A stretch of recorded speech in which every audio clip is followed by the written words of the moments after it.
Nakuha na namin kung sino yung gumawa nito eh. Yung page po mismo. Yung Opo. page na ito, ang ginagamit niya diyan ay mga troll farms ha. Makikita mo na troll farms kasi pinakita nila rito, ang mga accounts ay Vietnamese eh. Karamihan ha. Oo, So kung nako. halimbawa sa 1,500 Vietnamese at yung iba pa Arabic accounts. Para kunwari, maraming Maraming sumusuporta. nag-suporta. Nakalagay, Kabayan Patrol. Kabayan Patrol, yes po. Ginamit pa yung logo nung TV station, opo. isang TV station para magmukhang totoo. Siguro, maaring na-underestimate mo ako na hindi ko kayang suriin kung nasaan ka o kung sino ka. Makukuha kita eh. Maghintay ka lang. Bakit nasa sentro ngayon? Ito yung pinag-uusapan natin. Undermining the whistleblower. Ngayon, ito, i-discuss natin. Kahapon, Jen, Opo. ito yung pinakahuling ginagawa nila para i-discredit nila si Gutesa. Opo. Okay. Merong post sa isang page na kung tawagin ay Kabayan Patrol. Nako. Sinirculate ito across sa social media. Ito Viral yung yan. nakalagay na post. Na, kung pwede na si Direk. Ayan. Ayan, sinasabi niya, Orly Gutesa breaks silence. Pinilit lang ako nila Defensor at Marcoleta. Isip-isipin mo yan, Jen. Gutesa admitted that he was forced to sign a fake affidavit against Speaker Romualdez out of fear and pressure. Ito, nakuha na namin kung sino yung gumawa nito eh. Yung page po mismo. Yung Opo. page na ito, ang ginagamit niya diyan ay mga troll farms ha. Makikita mo na troll farms kasi pinakita nila rito, ang mga accounts ay Vietnamese eh. Ganun po? May Vietnamese accounts, karamihan ha. Oo. So kung nako. halimbawa sa 1,500 Vietnamese at yung iba pa Arabic accounts, para kunwari, maraming sumusuporta. Maraming nag-suporta at kumukomment. Opo. Oo. Ngayon, ibalik nga natin doon para makita natin. Kung makikita mo doon, sa bandang ibaba, right side, nakalagay Kabayan Patrol. Kabayan Patrol, yes po. So parang ginamit pa yung logo nung TV station, opo. isang TV station para magmukhang totoo. So nakikita nyo ngayon kung ano ang kanilang pakay.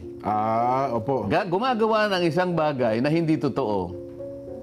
Pinilit namin ni Mike Defensor si Gutesa para gumawa ng isang salaysay. Yan ho lumilitaw dyan. Isang bagay na kabaligtaran. Ngayon, anong pakay ng mga... Hindi lang ito dyan, ha? Opo. Kasi kung punta tayo sa pangalawang slide dyan. Yan. May requirements ang Meta kasi, Jen, yung Facebook, na bago ka makapag-publish ng ads, kailangan meron silang mobile number, no? Yes po. Para magbabayad. Pinacheck ko yung mobile number. Ito ay nakarehistro sa isang tao na nagngangalang Luis Orbon. Ayan, oh. Luis Orbon? Oo. Okay. So, isa sa pangalawang requirements ng Meta, kailangan meron kang email. So, makikita mo dyan yung email nila. Ayan, oh. hello@cdgminds.com. Ang ano kasi, yung ginagamit nila ay CDG. Ang advertiser is CDG Media Minds. Yes. Ayan, makikita mo, no? So, yung phone number nakarehistro kay Luis Orbon. Ayan ang email nila. At ang website nila, nandyan din dyan, mababasa mo, cdgmediaminds.com. Opo. Ang address nila ay Pasig City, NCR. Yes po. So, kung nakikinig si Luis Orbon dyan, kung totoong tao man yan. nagtatago bilang CDG Media Minds sa anino ni Luis Orbon. Huwag ka na magtago sapagkat alam mo, kilala kita. Ano mo ba? Kilala niyo ba? Masyado namang babaw ang pagtatago kasi nila eh. Halatang halata. Akala ba nila? Ba? Alam mo, Luis Orbon, siguro maaring na-underestimate mo ako na hindi ko kayang suriin kung nasaan ka o kung sino ka. Makukuha kita eh. Maghintay ka lang. Kasi akala nyo hindi kayo marunong sa computer, Sen, at saka hindi kayo marunong sa social media, no? Hindi nga ako marunong, pero may pamamaraan naman. Ayan, tama po kayo. May pamamaraan tayo dyan, di ba? Ngayon, puntahan natin yung ibang puntahan natin yung ibang slide natin. Oh, yan. Ayan itong CDG Media Minds ay nag-handle ng 4 na pages sa Facebook yan. Bukod doon, meron pa sa Oo. iba. Kaya sila ang sabay-sabay na nag-launch ng fake news campaign Opo. at binuboost nila, binabayaran nila laban kay Orly Gutesa. Ayan, makikita nyo isa-isa yan, Oh. Yung number 1, ito yung Kabayan Patrol. Ayan, Opo. nakikita mo. Mm-mm. Ang pangalawa, dapat alam mo. Sabi niya. Ayan, opo, Ayan, dapat makikita alam mo, nyo yung, opo. yung kanilang post. Ayan, Yung pangatlo, balita on the go. Ayan. Ayan, opo. Yung pang-apat, chips of staff. Chiefs of staff. Opo. So ito ay puro fake news campaign. Okay. Anong pakay ng mga taong, bakit sila gagawa ng ganito? Ito yung sinasabi ko sa iyo na pangalawa na undermining the whistleblower. The whistleblower. So opo. lahat ng kaparaanan gagawin para pagtakpan, para ilihis, para iligaw ang mamamayan. Oho. Ang mga taong ito ay, ang kanilang maaring pakinabang dito ay yung taong pinagsisilbihan nila. Siyempre, Siyempre po. kumikita sila dyan Oho. doon sa mga taong napagtatakpan ng kanilang paglilihis. Yung kanilang agenda. Opo. At para iligaw ang ating mga kababayan na maring maisip nga nila na, ganun pala yun, ganito pala yun. Oho. Kaya natin dinidiscuss dyan para malaman ng taong bayan na ito ay puro fake news na ginagawa nila para magtakip, para isalba, para proteksyonan Oho. ang mga nasa likod ng mga iniimbestigahan natin. At kung nanonood ba yun, nabasa mo ito ni Gutesa, baka humina ang loob yun, ho. Oo. Kasi puro, nasaan si Gutesa, nasaan si Orly. Pare-parehas yan, ho. Iba't ibang uri ng ads. Puntahan natin yung isa pang slide direct. Ayan, tingnan mo yan. Iba't ibang uri ng ads na puro paninira, iisang target. Si Marine Sergeant Gutesa Oho. at ako. Yan, ay may higit na 10 ads yan din. Ito ay ni-loans October magmula 24. no October 24 hanggang October 29. So talaga palang no? So, ito pa, alam mo, ang kanilang ginagasta bawat araw, Opo. merong range from 500 pesos to 4,000 pesos. Ayun, oho. So, gagasta sila. Noong una, medyo nagtitipid Kasi 500 pesos lang. Ngayon, mga cheap naman itong mga ito manlilin lang ka lang, galingan mo na, di ba? Oo naman, oo. Ngayon, siguro naisip nila, teka, baka kailangan nating pag-ibayuhin. Binuboost So, ng gusto, umaabot no? hanggang 4,000. Binuboost nga sila. Opo.